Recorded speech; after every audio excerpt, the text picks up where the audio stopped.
There, miss. You see, the heterodynes were feeding back into the stimulus reaction activators, causing non-snaps of the motor control resistor units. Oh, that's good. No, lady, that's bad. But your regenerative circuits are tuned asynchronously, and that causes concatenation in the intermediate amplifiers. Well, that's bad, isn't it? No, that's good.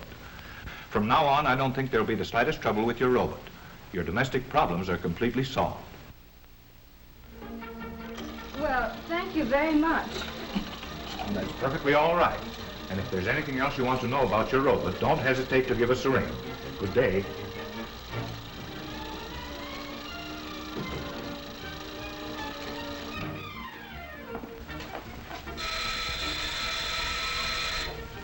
Rollo, answer the door.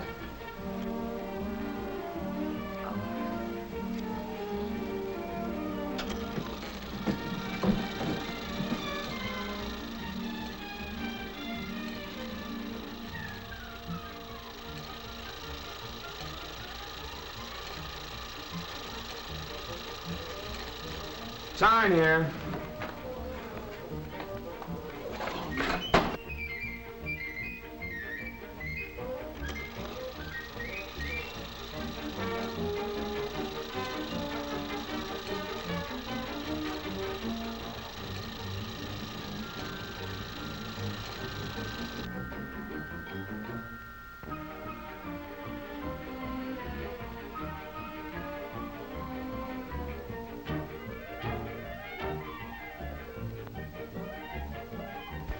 Lars, Rollo, fix.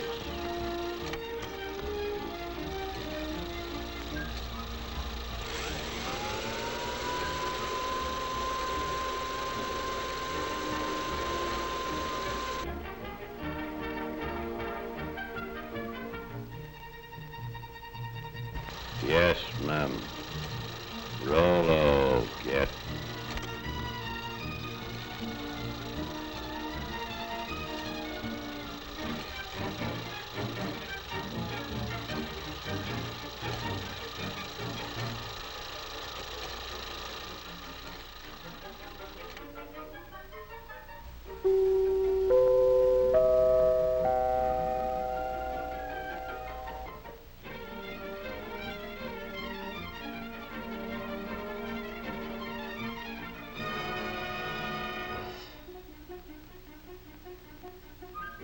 Yes, Rollo the robot, the chromium-plated butler, is just a daydream after all. But not so Rollo's little brother and sister robots, the millions of small mechanical servants that never ask for afternoons off, the amazing machines and gadgets that almost seem to think for themselves. The tiny clockwork brains and heat regulators on our kitchen stoves apparently do almost everything except read the cookbook. Thinking machines like this keep golden brown slices of toast from turning into slabs of charcoal and keep the coffee hot until we're ready to start dunking. Then there's a tea kettle that's been trained never to boil dry. When the water is gone, the kettle simply pulls out its own attachment plug. And here's a gadget that ought to rate a bow from every dog in the country, a Fido feeder that never forgets when the pup is dining home alone and the rest of the family is dining out. What's more, it tells him when to come and get it. In offices and schoolrooms, too, robots have learned to turn on the lights. This little electric eye measures the amount of daylight coming in the windows. When the light level outside drops below the requirement for good visibility, this robot throws a switch, and the first bank of lights goes on. No robot machine has ever been accused of being absent-minded or careless at its work. Here, a robot that never sleeps nor winks, nor looks out the window, stands guard over the men who work at this giant press. As long as the robot can see the man, the press won't budge an inch, and that's mighty important on a big job like this. Did you ever hear of anyone getting his lap caught in an elevator door? That can't happen here, because as long as there's anything in the way, this door can't close.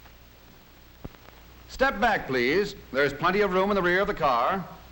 All right, then, don't step back. Just take a deep breath and hang on to yourself. One little robot, for example, always remembers to serve drinks when it sees anyone walking around with a thirst. A beam of light is aimed across the fountain and into an electric eye. When the beam of light is broken by a solid object, such as this head, the electric eye control opens the faucet and there's your drink. This particular device is an automatic fire sprinkler.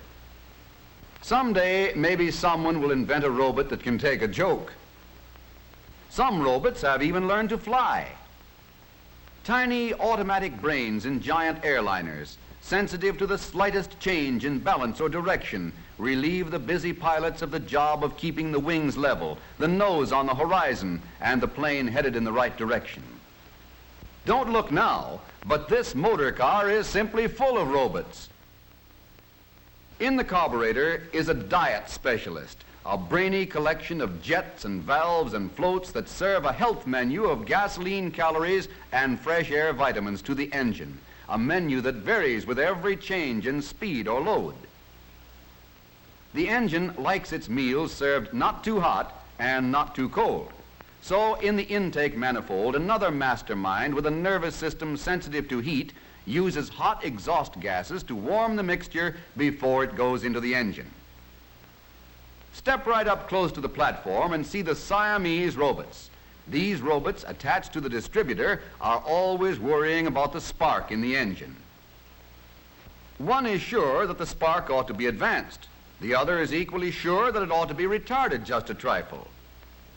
But they never argue. Each takes his turn according to the speed and load, and between them, they manage to stage a grand performance every time they go on the road.